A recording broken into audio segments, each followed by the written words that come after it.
Buenas tardes, gracias por acompañarnos en una actividad educativa más en este tiempo que hemos estado haciendo esas actividades en lo que es la prevención en salud mental. Entre esa campaña que Casa Abierta ha diseñado desde hace ya un buen tiempo y venimos realizando diversas actividades, acciones encaminadas a la prevención en salud mental. Gracias a todas las personas que nos acompañaron el mes pasado, el mes de abril, que es el mes nacional de la prevención del abuso infantil.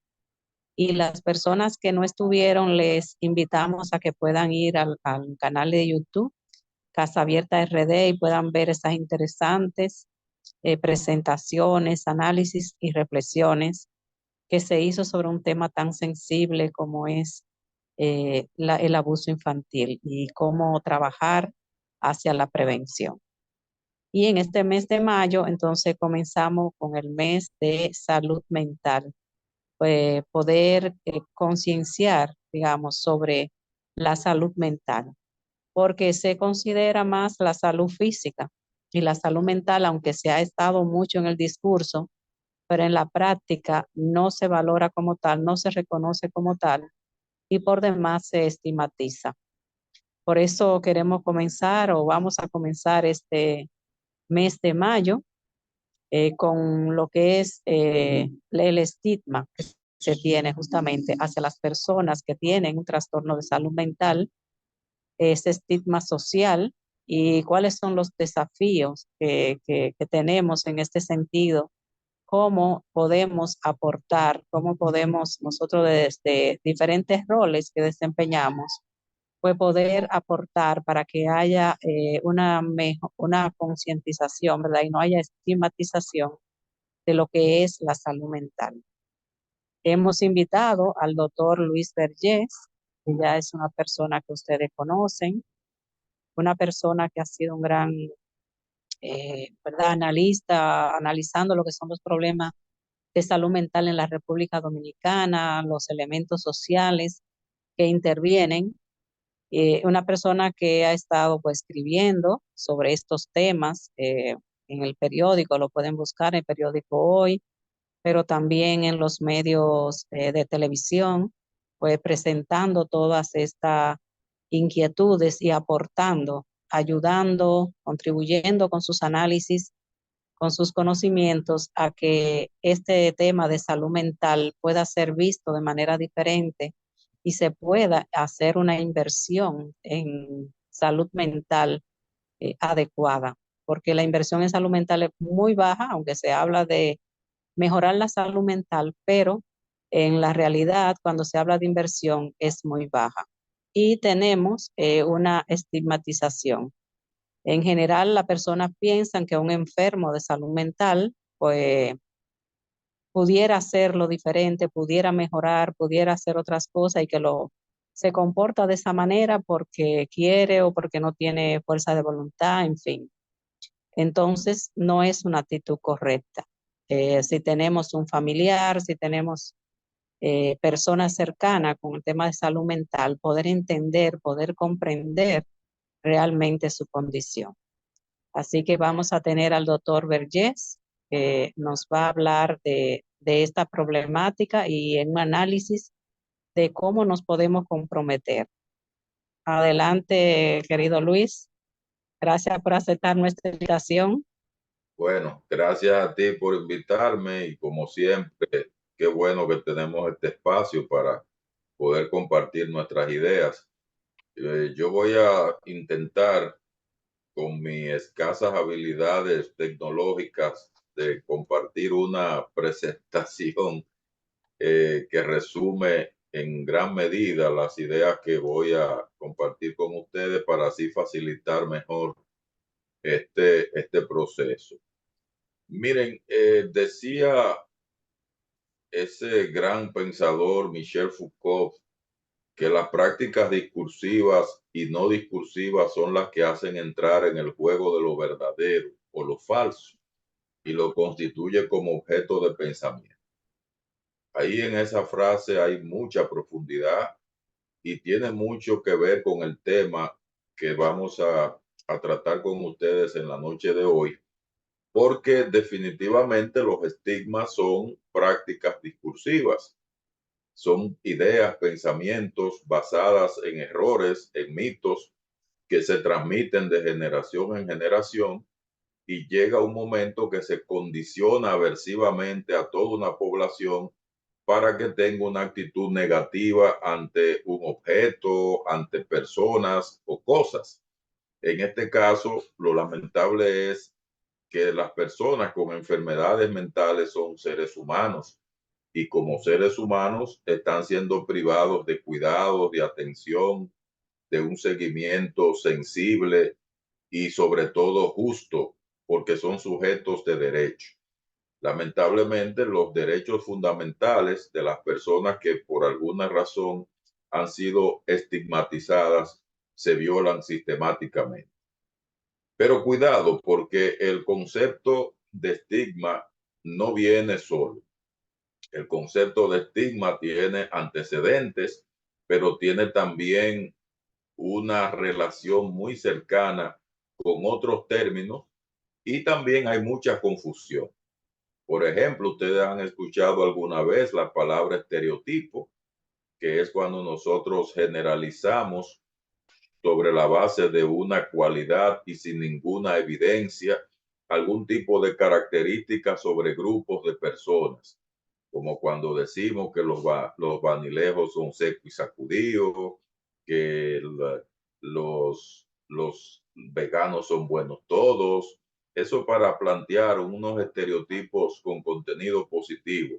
Pero de la misma forma, recuerden cómo se estereotipaba a grupos de otras naciones por su condición racial, por sus orígenes, y del estereotipo al estigma hay un paso muy mínimo, porque el estereotipo categoriza sobre la base de premisas falsas, pero el estigma, a partir de esas premisas y conclusiones erróneas, termina señalando negativamente a esos grupos. Y ese condicionamiento históricamente aversivo con el que se asocian ciertos grupos, en este caso hemos tenido grupos raciales, donde incluso el mismo concepto de raza es un concepto que trae dominación, control, abusos, y hemos tenido otros conceptos políticos e ideológicos que por alguna razón se han prestado para eso que nosotros llamamos el estigma y la discriminación.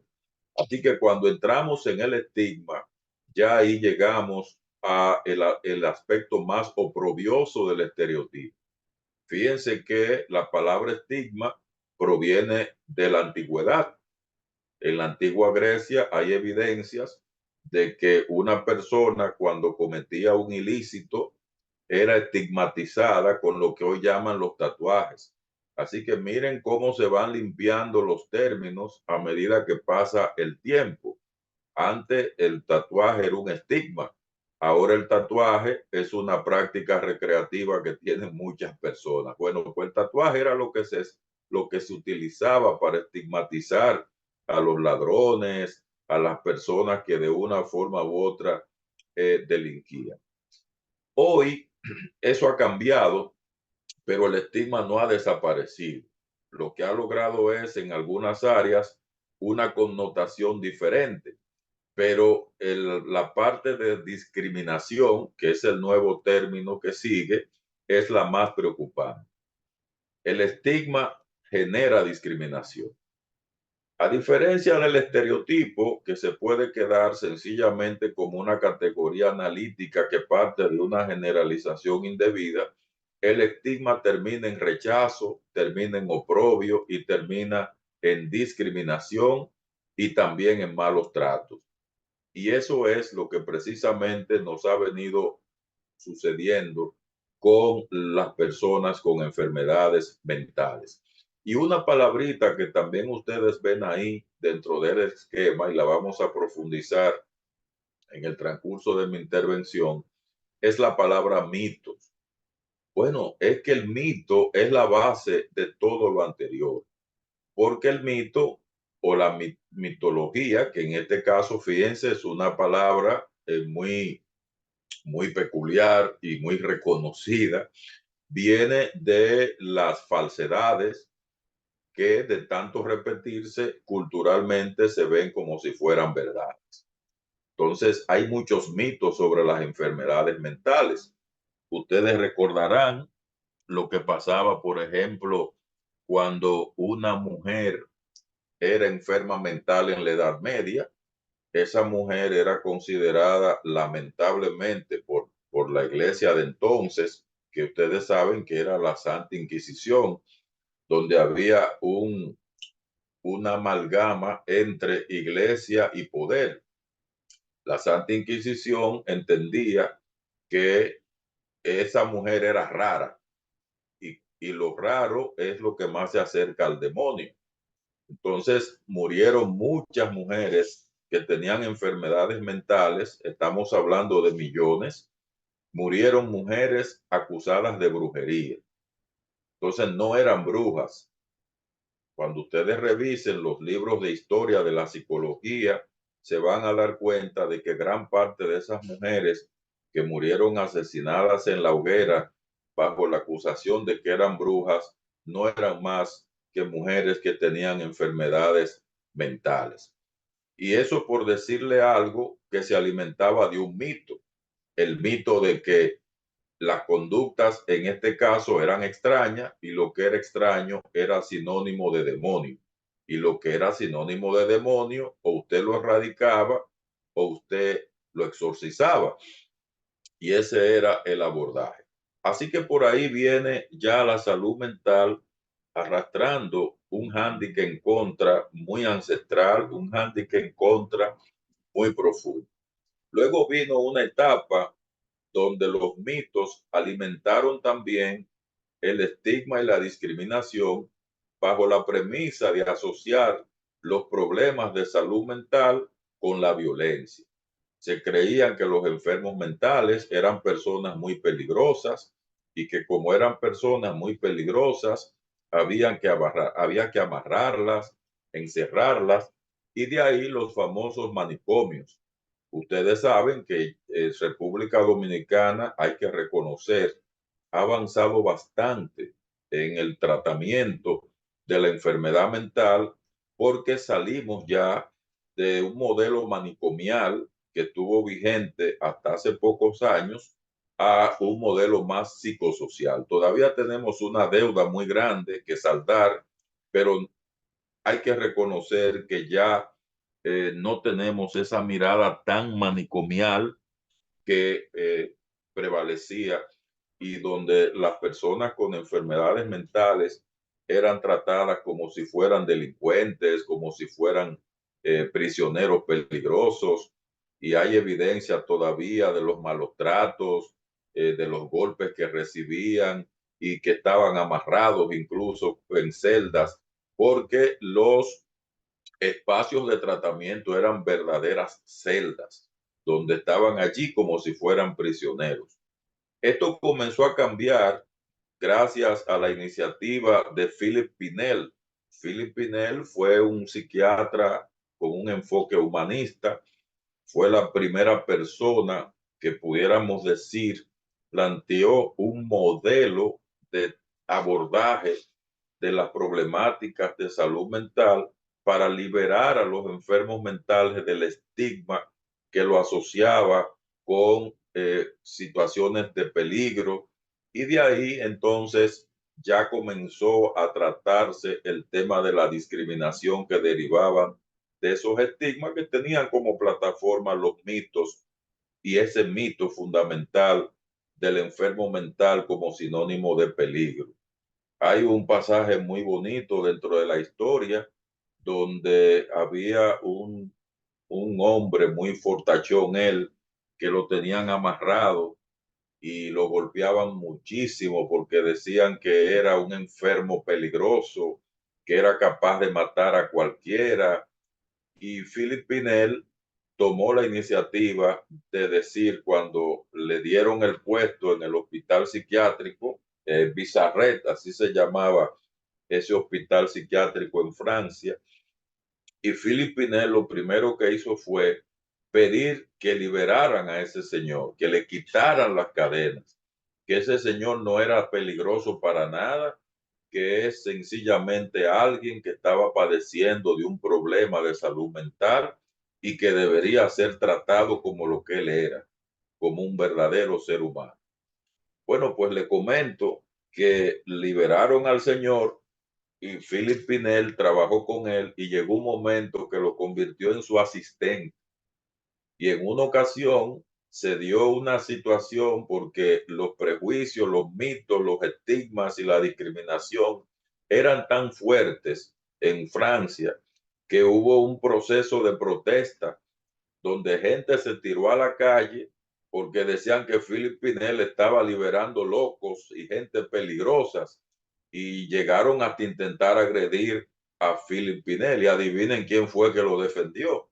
Nada más y nada menos que ese hombre que todo el mundo tenía como un enemigo peligroso, pero no lo defendió con violencia, lo defendió mostrándose a sí mismo como un testimonio de que él no era una persona peligrosa, sino más bien un personaje con una enfermedad mental.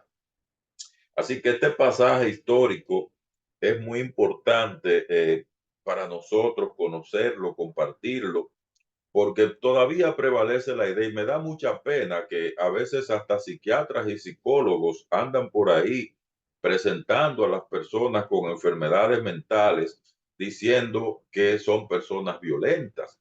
Incluso cuando le preguntan por el problema de la violencia, lo primero que dicen es que el mayor responsable de los problemas de la violencia son los problemas de salud mental. Entonces, fíjense ustedes cómo nosotros mismos reforzamos el estigma, reforzamos la discriminación, reforzamos mitos y reforzamos estereotipos. Entonces no sé si queda clara la relación entre estereotipos, mitos, estigma y discriminación. Se van a dar cuenta que hay una relación sinérgica entre todos estos procesos, donde es poco probable que donde esté una no esté la otra. Y un concepto que falta ahí, y yo se lo voy a decir, que para mí es todavía más preocupante que todos los que están ahí, sin quitarle el mérito a la carga negativa que tiene cada uno. Y es el concepto de autoestigmatización.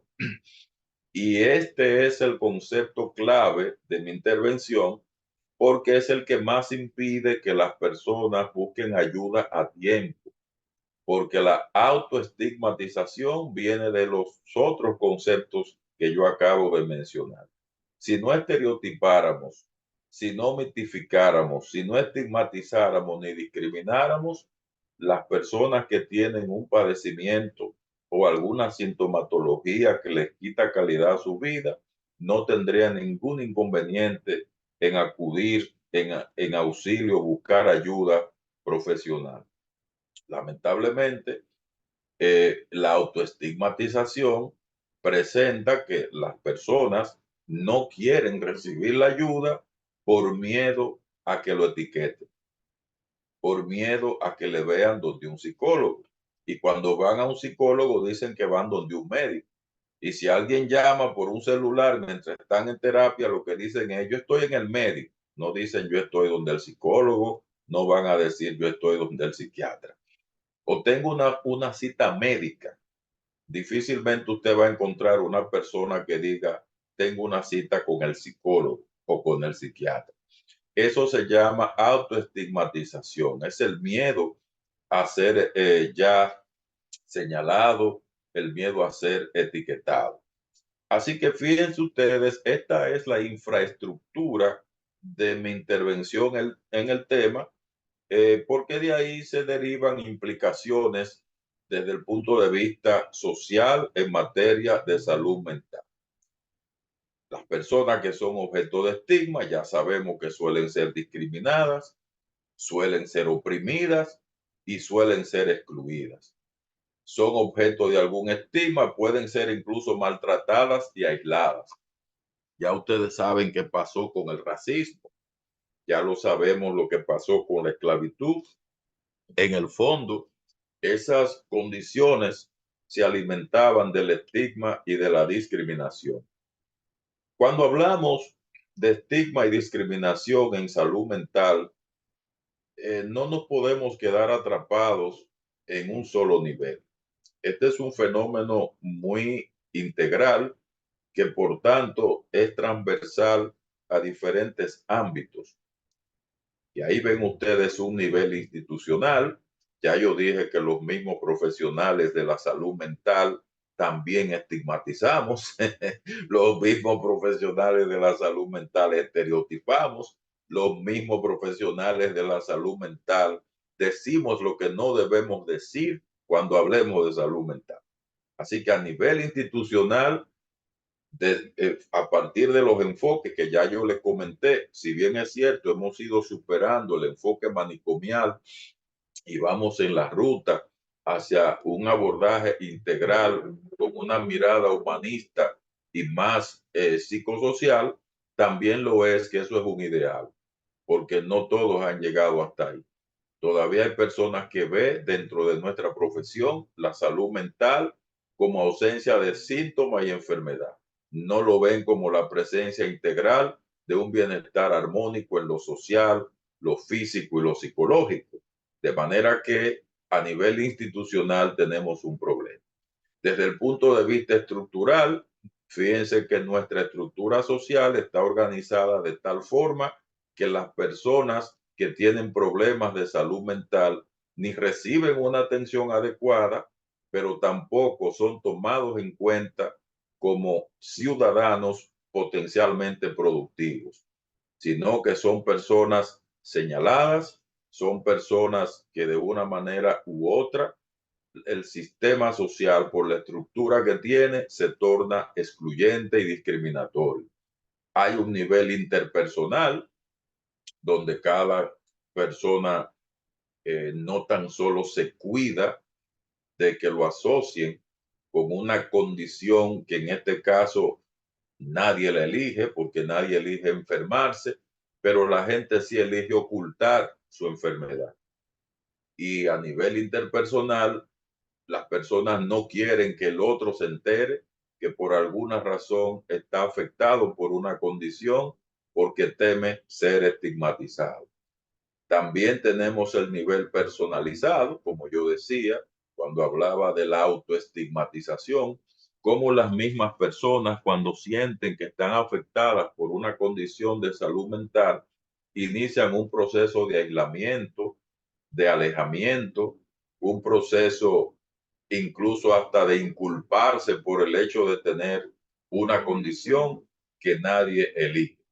Sencillamente las enfermedades tienen un curso, una aparición, un desarrollo y tienen también tratamiento. Pero lamentablemente cuando hay muchos estigmas sociales presentes, eso no evoluciona de esa manera. Quiero también hablar un poquito de los mitos que dice referencia a manera de mención dentro de todos los conceptos que constituyen la infraestructura de esta intervención mía en la noche, porque los mitos no todos tienen la misma importancia. Hay mitos que tienen una importancia mayor que otros.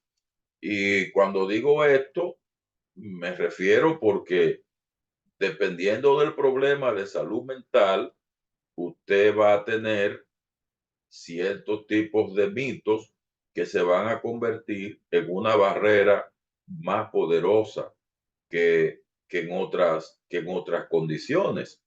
Yo aquí pensando, por ejemplo, cuando hay un mito sobre el suicidio, por decirle algo, un mito frecuente relacionado con el suicidio es cuando una gente amenaza con matarse y el otro lo que piensa es que está tratando de llamar la atención. Imagínese usted que una gente se quiera suicidar y en su entorno familiar tengan el mito de que no es lo que está llamando la atención. Entonces la persona se va a matar. Entonces, ahí es que yo digo que hay mitos que tienen más importancia que otros porque marcan la diferencia entre la vida y la muerte. Otro mito relacionado con el suicidio es que el que amenaza con suicidarse no lo hace, o que la mayoría de los suicidios suceden súbitamente, sin dar advertencia. Otro mito es el mito salud mental y violencia. Los enfermos mentales son violentos, eso es falso. Ya hay estudios que confirman de manera fehaciente que apenas un 20% de las personas que ejercen algún tipo de violencia tienen alguna enfermedad mental.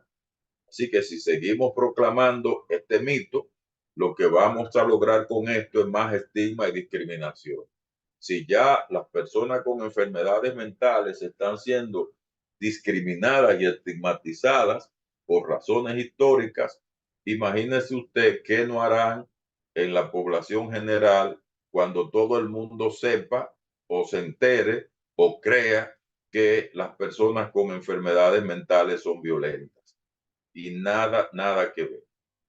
Muchas veces la violencia viene más del trato que reciben, muchas veces la violencia viene más de la discriminación, muchas veces la violencia viene más porque están deambulando en una condición de desesperanza y desesperación. Y yo pregunto, ¿y una persona normal no llegaría a violentarse por esas mismas razones? Pues entonces, cuidado con los mitos. Profesionales, psicólogas, psicólogos, psiquiatras, no podemos seguir alimentando eso.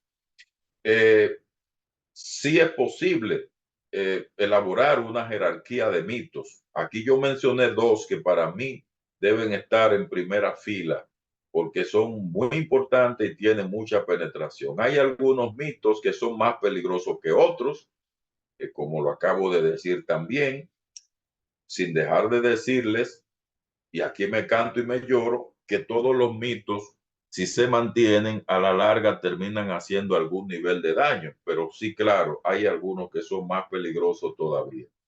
Podríamos detectar algún mito que esté en el centro de todos, o que el principal, o que sea el principal articulador de los demás.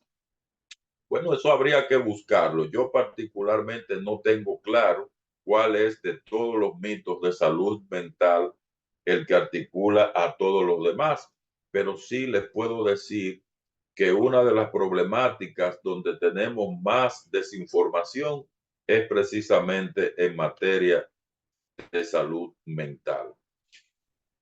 Fíjense, como yo decía, que desde el estigma social hay un trayecto que nos lleva a la autoestigmatización. Y una persona estigmatizada suele sentir que no tiene merecimiento alguno y por tanto tiende a asumir algunas conductas que constituyen factores de riesgo para su propia salud mental. Eso ahí es que yo hablo de la autoestigmatización. Se aísla, manifiesta indefensión y desesperanza, se revela o se pone pasivo. Y todos estos patrones de comportamiento son cónsonos con la autoestigmatización. Fíjense que las medidas que tienen que ver con el autocuidado, pues pasan a un vector diferente, no se cuidan, no reciben la ayuda y a veces cuando tienen la oportunidad de recibirla, entonces se niegan a recibirla. Así que por ahí anda este aspecto. El estigma y la discriminación social no solo contribuyen a vulnerar los derechos de las personas con enfermedad mental, sino que también incrementan las posibilidades de que empeoren algunas condiciones ya conocidas y que emerjan otras que no estaban establecidas. Así que si ya había una depresión, la depresión se pondrá peor. Si por el contrario no había una depresión declarada, probablemente aparecerán los primeros síntomas, porque no habrá una iniciativa para buscar o recibir la ayuda. Aquí hay que ver también que la discriminación y el estigma son factores muy estresantes, porque usted está sintiendo el peso del rechazo de los demás. Recuerden que una de las necesidades más grandes que tiene un ser humano es la de sentirse aceptado. Y cuando las personas se sienten rechazadas, pues ya ahí es como en el reino animal, pues alguien se salió de la manada. Ustedes saben que en la selva, esta metáfora de la manada es metáfora de vida o muerte, porque el que vive en manada, cuando lo arrojan de la manada, pues al poco tiempo muere.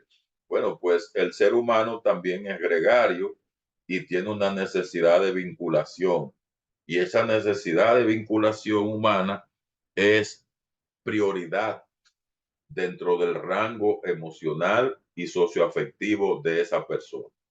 Si por alguna razón la persona está estigmatizada y se siente discriminada, estos factores son muy estresantes y donde no había manifestaciones de enfermedad mental puede comenzar a ocurrir.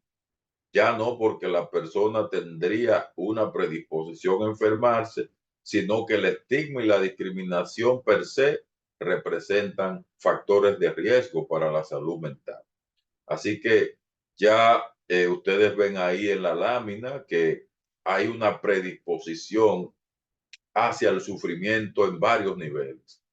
Desde lo micro es el ámbito en el que nosotros nos relacionamos de tú a tú con otra persona, es el ámbito donde tenemos la relación en la familia, que por cierto, cuando los mitos, la discriminación, el estigma y todo esto está dentro del sistema familiar, pues el pronóstico es más peligroso para quien está atrapado ahí dentro.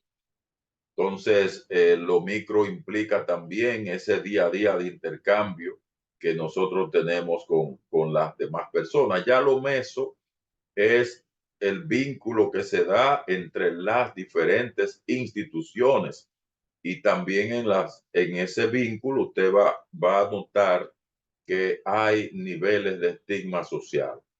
Los criterios que se establecen para la atención, fíjense que de todos los problemas de salud que hay en República Dominicana, la atención más discriminada es la salud mental. Tanto es así que ni siquiera las ARS tienen una cobertura apropiada para las problemáticas de salud mental. Así que desde lo meso, tenemos ahí, recuerden que yo estoy hablando dentro del paradigma sugerido por Uri von Frembrenner.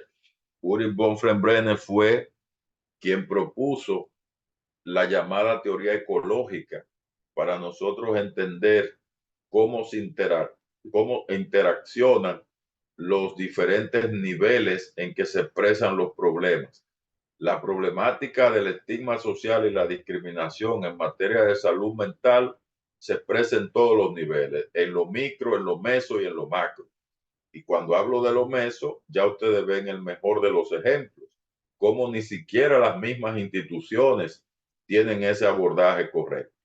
Usted se va a la escuela, por decirle algo, hay un trastorno que se llama el trastorno disfórico, disforia de género, por decirle algo, que son estos niños y niñas que tienen serios problemas de aceptar lo que nosotros llamamos el sexo biológico que tienen. Esos niños no van a poder estudiar porque le van a hacer la vida imposible. O sea, lo van a estigmatizar, lo van a discriminar, y va a llegar un momento que le van a hacer bullying. Entonces, eso es un problema en que se expresa en lo meso institucionalmente. Y al final, ¿qué hace la escuela? Bueno, la escuela lo que hace ahora es, ya usted sabe, entrar en un debate estéril de que ideología de género, que esto, que lo otro, y no se soluciona nada. Y desde lo macro, pues entonces usted se va a dar cuenta de cómo están las ideas presentes que justifican la discriminación de las personas con enfermedades mentales. Y cuando usted tiene eso, usted lo nota hasta en las canciones. Ese es el mejor medio para usted darse cuenta cómo en lo macro se expresan ideas que normalizan el rechazo y la discriminación. Eh, Todavía se habla de la palabra loco de forma despectiva en las mismas comedias, en la forma como se burlan de las personas que tienen alguna sintomatología. Nosotros hemos visto cosas horrorosas, incluso de figuras públicas que por alguna razón desarrollaron una problemática de salud mental y da pena cómo públicamente ha habido referentes en materia de opinión pública que se han burlado de esas personas, lo que quiere decir que es un maltrato y una violación a derechos que son fundamentales. Pero ni siquiera esa gente sabe que las personas con enfermedades mentales tienen derechos, son sujetos de derechos y que esos sujetos de derechos tienen que ser respetados. ¿Por qué? Porque a nivel macro circulan ideas que han normalizado la discriminación, el estigma y el rechazo. Bueno, aquí vemos otros efectos. Nunca está de más seguir hablando de los efectos porque son los que hacen conciencia cuando nosotros nos damos cuenta de los daños.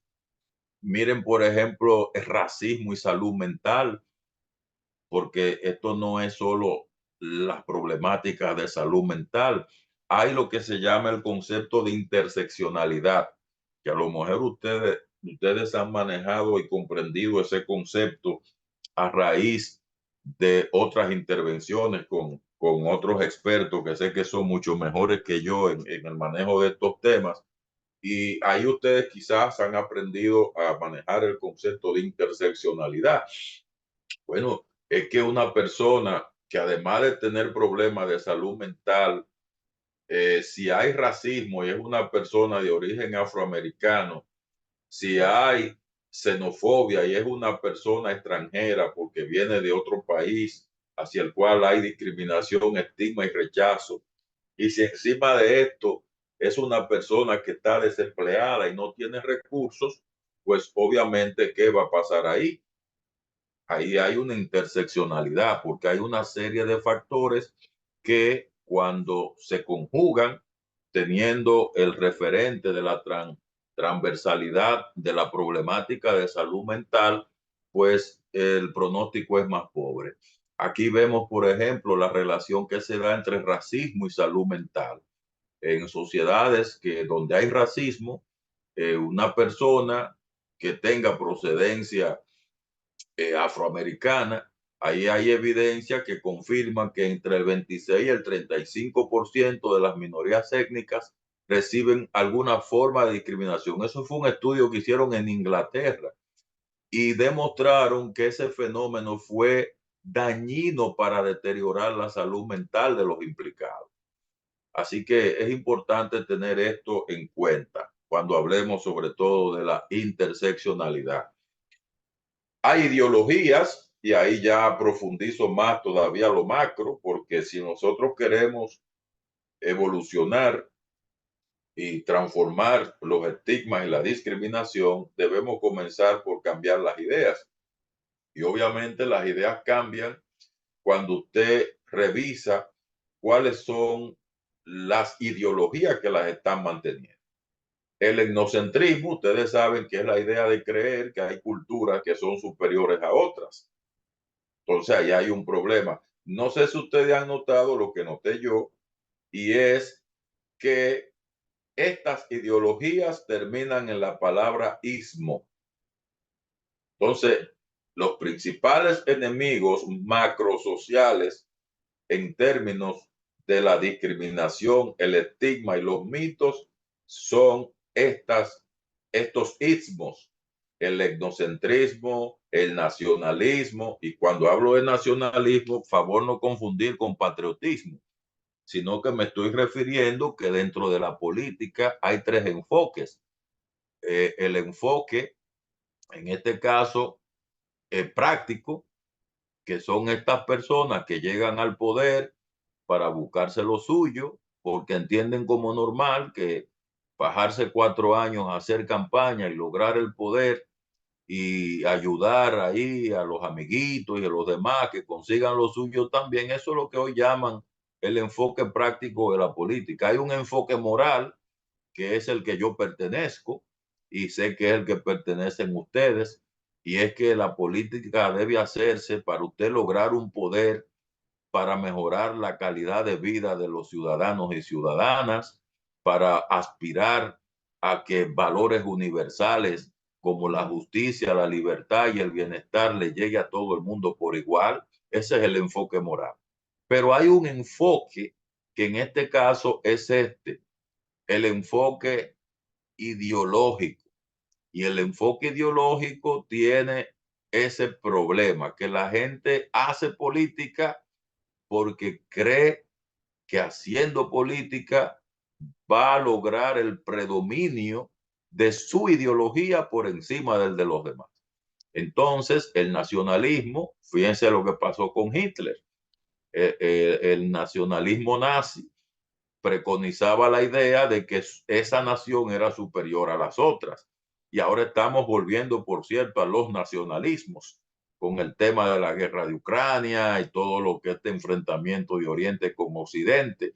Bueno, pues ese istmo pues puede ser muy peligroso también cuando yo pueda comenzar a ver que lo mío, en este caso, es superior y me da derecho a aplastar al otro. Y eso es un factor de riesgo para la salud mental, no tan solo del otro, sino también mía.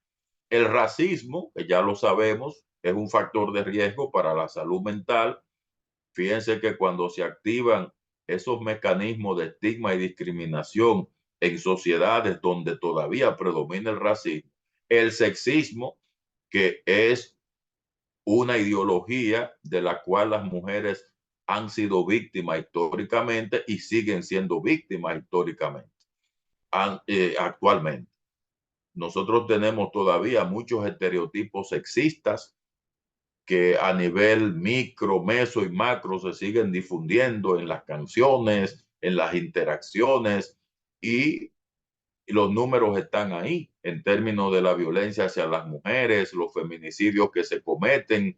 Bueno, de fondo hay una ideología sexista que preconiza un predominio de un sexo sobre otro. El machismo, que es la asimilación cultural de ver como normal que el hombre sea el dominante por encima de la mujer. El nazismo y el fascismo, que fueron los dos responsables de las grandes guerras mundiales que hemos tenido hasta ahora. Entonces, fíjense ustedes cómo históricamente quise presentarle este cuadro para que se den cuenta que el estigma y la discriminación no es solo un tema de salud mental, sino es un tema sociopolítico y cultural que disminuye los indicadores de salud mental. Porque en esos países donde ha habido guerras, masacres y genocidios, han tardado siglos para poder recuperar indicadores importantes en materia de salud mental. Bueno, son las 6:45. Yo quiero que ustedes hablen, ustedes opinen, hagan preguntas, yo poderles responder. Quisiera compartir estas tres frases, cada una de las cuales guarda excelente relación con el tema. La primera plantea que todos hablan de aprender a soltar, tal vez por eso nadie se preocupa por aprender a sostener. Los problemas de salud mental en una sociedad donde hay mucho individualismo, pues sin duda alguna tienden a agravarse, a complicarse, a cronificarse. Si seguimos soltándonos uno al otro y no nos abocamos a aprender a sostenernos los unos a los otros, y esa es mi primera frase y la planteo también como recomendación, porque ante esta problemática de salud mental tenemos que crear redes de apoyo, redes de sostenibilidad para los indicadores de bienestar, los indicadores de salud mental. Después de hacer la pausa y escuchar algunas intervenciones, yo voy a hablar un poquito más de esos indicadores en 1 o 2 minutitos que les pueda robar.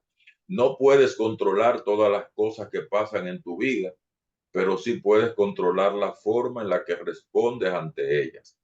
Sabemos que la historia y todo lo que pasa en materia de salud pública, la forma discriminatoria como se asignan los presupuestos para enfrentar las problemáticas de salud, no tenemos control sobre eso, pero sí podemos controlar la forma como vamos a responder ante eso, desde el hogar, desde nuestro trabajo cotidiano, no difundiendo nosotros ni como ciudadanos, ciudadanas, profesionales o demás mitos que al final se van a traducir en estigmas y luego en discriminación.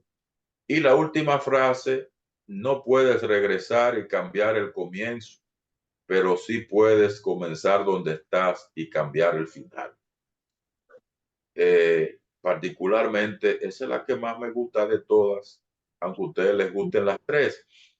Y es la que más me gusta porque perdemos mucho tiempo tratando de cambiar lo que ya pasó, cuando todavía hoy nosotros podemos comenzar donde estamos y lograr que los próximos años sean cada vez más diferentes en relación a este panorama que yo acabo de presentar. Así que muchas gracias, buenas noches. Veo que hay manos levantadas, así que el espacio de ustedes son las 6:52, todavía hay tiempo. Adelante.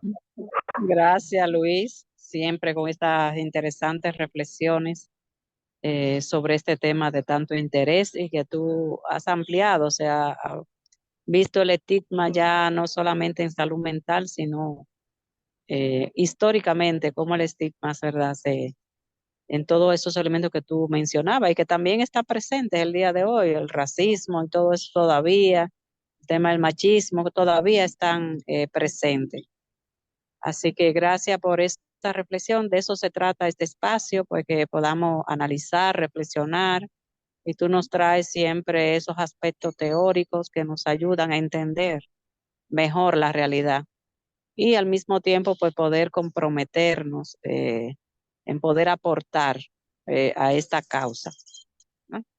Ingrid tiene la mano levantada, puede abrir tu micrófono, Ingrid, hacer tu pregunta. Sí, realmente no es una pregunta, sino que me gusta mucho que el señor Luis nos hable de eso, porque yo me gradué en el 90 de psicóloga y realmente la psicología educativa, mi psicología fue psicología clínica, pero siempre he trabajado en educativa y tanto clínica como educativa son completamente diferentes. Entonces, yo no sé tanto de clínica, aún sea psicóloga, pero sí me recuerdo el señor Luis hablando y yo recordando algo que a mí me marcó y yo era una de las que tenía el mito de que los enfermos mentales son agresivos. Yo viví una experiencia cuando a mí me dieron psicofarmacología, que me la dio el señor Mirabal. eh, Franklin Mirabal me la dio.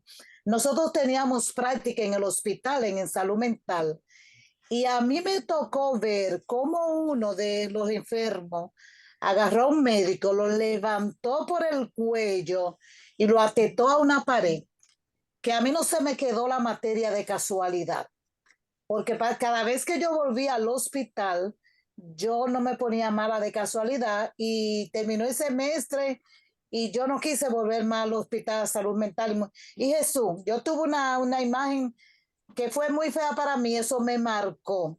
Luego, un día, caminando por la calle San Luis, había un señor en la calle que le llamaban Tabaná, aquí en Santiago muy conocido. También lo vi dándole galletas a una muchacha. Y eso me marcó hasta hoy, que el señor Luis dice que no todos son así, que es un por ciento muy mínimo.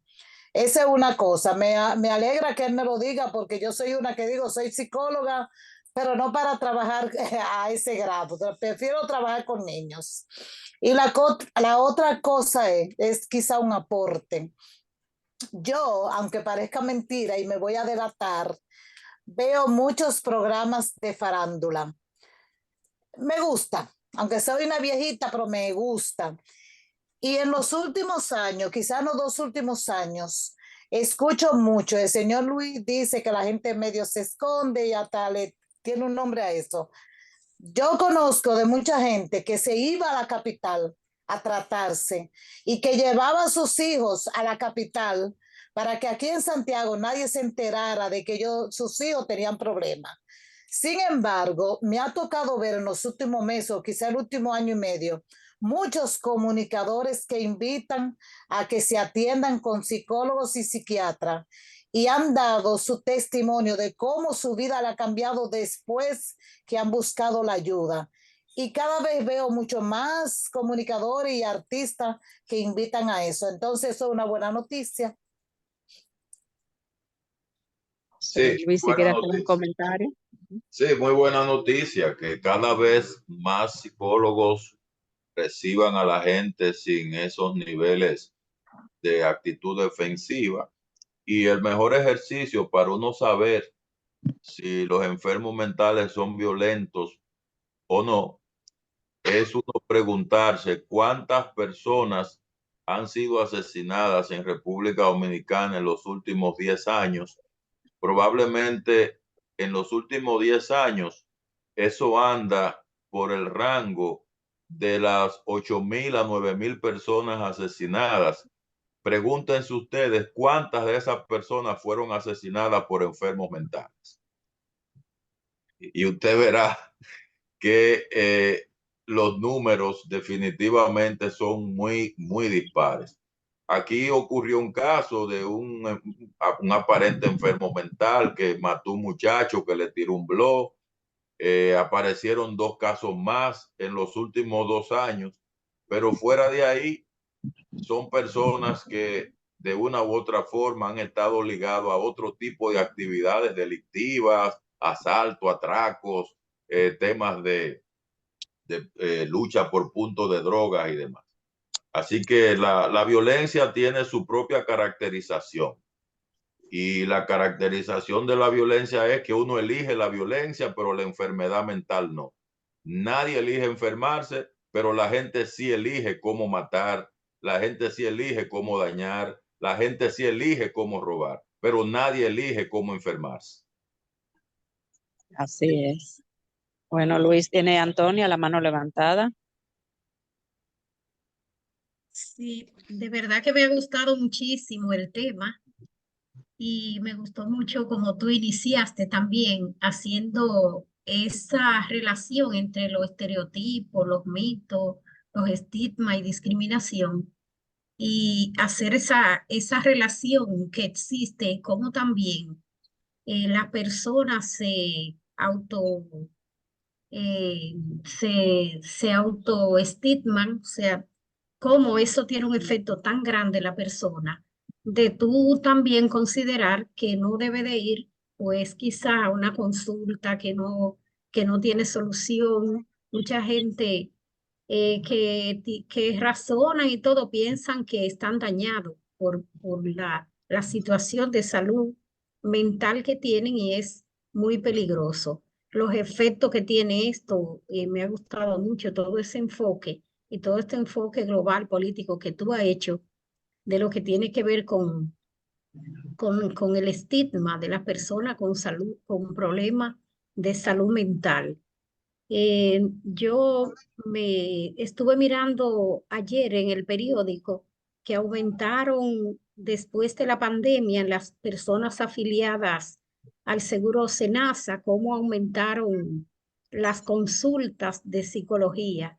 Y yo dije, wow, las personas están reconociendo que tienen un problema y que pueden trabajarlo y que a lo mejor, aunque todavía existe mucho eso del estigma, también han decidido ir a la consulta. Pero lo que más me preocupa, sí, a nivel social es cómo pudiéramos educar, porque cuando tú hablabas ya de lo global, pues te remite también a un sistema educativo que da mucha prioridad a un supuesto contenido, pero que tampoco los muchachos saben mucho.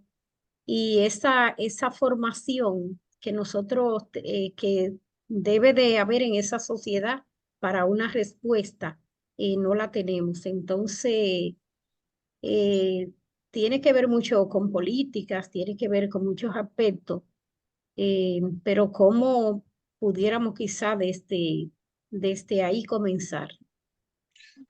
Sí, claro.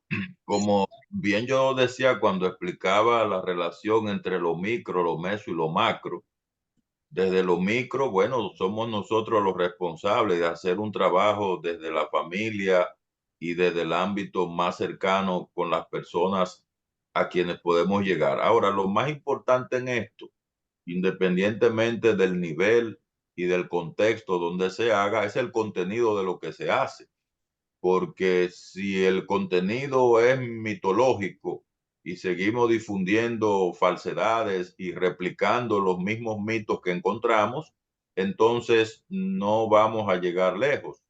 Y lo primero que tenemos que cambiar es el enfoque desde una mirada hacia la salud mental centrada en enfermedades y síntomas a una mirada de la salud mental centrada en la salud mental positiva. Y cuando yo digo la salud mental positiva, me refiero a la presencia de algo. Y una forma de nosotros motivar a las personas es vendiendo la salud mental como algo que me va a dar ganancias importantes.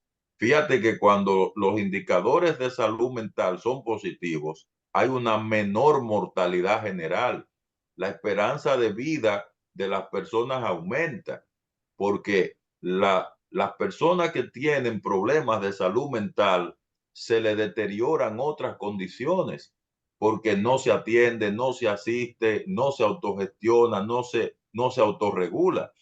Por eso hay estudios que plantean que la esperanza de vida de una persona que tiene problemas de salud mental es 10 años menos que una persona que no lo tiene. Entonces, por ahí, Antonia, tenemos que comenzar vendiendo la salud mental positiva como una ganancia. Hay menor morbilidad, por ejemplo, menos enfermedades de otro tipo, menos enfermedades del corazón. Cuando una persona, por decirte, el corazón, que es la principal causa de muerte del mundo. Entonces, cuando una persona tiene problemas de salud mental, se enferma más fácil de otras enfermedades. Hay comportamientos más saludables porque las personas que no tienen problemáticas de salud mental consumen menos tabaco, consumen menos alcohol, hay mayor productividad, las personas tienden a tener más satisfacción laboral y al tener más satisfacción laboral son más productivas, hay menos conductas delictivas y hay más comportamientos prosociales. Así que dentro de mi lógica, en respuesta a tu pregunta, si nosotros manejamos estos beneficios desde la mirada de la salud mental positiva y no quedándonos atrapados solo en el modelo clásico de ver los problemas de salud mental en el fatalismo como tradicionalmente se ve, vamos a vender mejor este discurso y la gente lo va a asimilar más y va a procurar esos indicadores en los escenarios que sean posibles. Los programas de salud mental tienen que seguir pasos importantes como identificar valores, alcanzar metas, evaluar deseos, necesidades de la población, establecer objetivos claros, medibles, disponer niveles de organización y recursos. Lamentablemente, no vemos eso dentro de las políticas públicas de forma organizada. Y entonces, como no se ve, la población no haya un referente para seguir. El poder realizar acciones donde usted pueda ver resultados y medirlo y evaluarlo periódicamente. Entonces, eso es lo que te puedo responder. No sé si es suficiente. Gracias. Bien, excelente. Muchas gracias, Luis, por todas estas reflexiones. Cada vez que habla, pues traes todavía más elementos para analizar, para reflexionar. Me impactó ese dato, esa encuesta de que tienen 10 años menos, la esperanza de vida en 10 años menos en las personas que tienen temas de salud mental. Yo diría que también una persona que tenga un trastorno ya físico de salud, si no tiene una buena salud mental, también se agudiza y y Claro. puede empeorar su condición. Pues muchas gracias, Luis. Tú ibas a decirnos algunos elementos como de conclusión para entonces cerrar esta actividad. Sí, ya para cerrar, básicamente yo quería, bueno, además de plantear todo eso que le respondí a Antonia, centrarnos bien en identificar las barreras. Hay una serie de barreras, como por ejemplo la falta que tienen los actores públicos de comprensión del concepto de salud mental y sus diferentes dimensiones. Tenemos un desafío nosotros como profesionales en asumir nuestro rol, en esclarecer este concepto de salud mental positiva, esa amplia tradición de ver los problemas de salud mental como fuente de vergüenza o conductas extrañas, peligrosas. Esa es otra barrera importante que tenemos que tener claro en la identificación. Y la gran barrera, sin duda alguna, de la inversión en materia de salud mental. Yo quería resaltar esos tres elementos para complementarlo con los otros aspectos que ya le compartí a Antonia en la respuesta. Nueva vez, gracias, Luis. No te quitamos más tiempo. Sabemos que está bien ocupado, que siguen las labores. Les decimos a las personas que recuerden que esta actividad está o va a estar en el canal de YouTube de Casa Abierta, que podemos utilizarla para una reflexión en nuestras organizaciones, en las escuelas, donde quiera que estemos, podemos volver y aportar más a esta reflexión que hemos tenido en el día de hoy. Así que muchas gracias a todas las personas que se han conectado hoy, a todas las que se van a conectar también al canal de YouTube. Y seguimos en este mes de mayo con un tema muy vinculado, muy específico de la salud mental, de poder concienciar sobre el tema de la salud mental, tanto de las personas en sentido general como también de las personas que trabajan en salud mental. Muchas gracias y nos encontramos el próximo viernes. Qué pena que no pude El aplauso. hablar. Ay, el aplauso, Luis se fue, Sí. yo creo.